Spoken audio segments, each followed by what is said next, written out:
Hello friends, it's been a minute since we've done videos from the pastor, but we thought we'd maybe start trying it again. So in case we haven't met, I'm Pastor Michelle, and tonight I just wanted to share something that's kind of been in the back of my mind as I've prepared for worship tomorrow morning. This is something I first heard I think when I was in seminary, and it just speaks so powerfully about what we are called to do, about our why for being the church. So this is called The Parable of a Lighthouse, and the author is unknown. If you happen to know who the author is, by all means let me know. So it goes like this. On a dangerous seacoast where shipwrecks often occur, there was once a crude little life-saving station. The building was just a hut, and there was only one boat. But the few devoted members kept a constant watch over the sea, and with no thought for themselves, they went out, day or night, tirelessly searching for the lost. Many lives were saved by this wonderful little station, so much so that it became famous. Some of those who were saved, and various others in the surrounding areas, wanted to become associated with the station and give of their time and money and effort for the support of its work. New boats were bought and new crews were trained. The little life-saving station grew. Some of the new members of the life-saving station were unhappy that the building was so crude and so poorly equipped. They felt that a more comfortable place should be provided as the first refuge of those saved from the sea. So they replaced the emergency cots with beds and put better furniture in a bigger building. Now the life-saving station became a popular gathering place for its members, and they redecorated it beautifully and furnished it as a sort of club. Less of the members were now interested in going to sea on life-saving missions, so they hired lifeboat crews to do that work. The mission of life-saving was still given lip service, but most were too busy or lacked the necessary commitment to take part in the life-saving activities personally.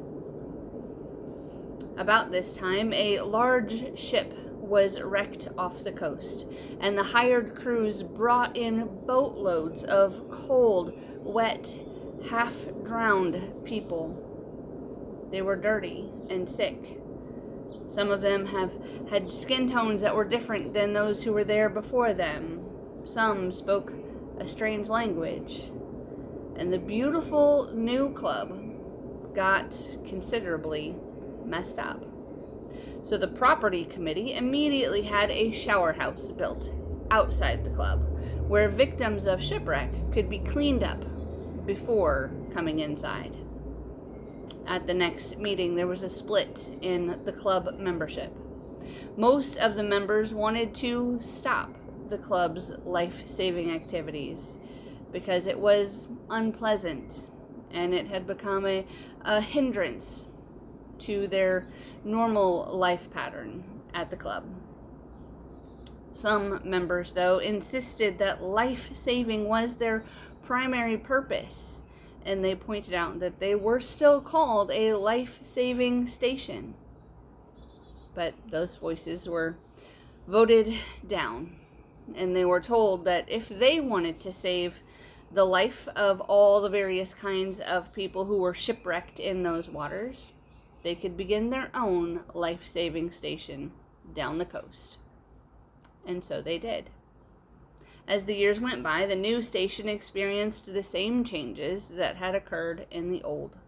They evolved into a club, and yet another life-saving station was founded.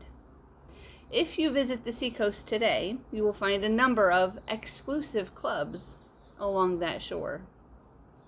Shipwrecks are still frequent in those waters, only now most of the people drown.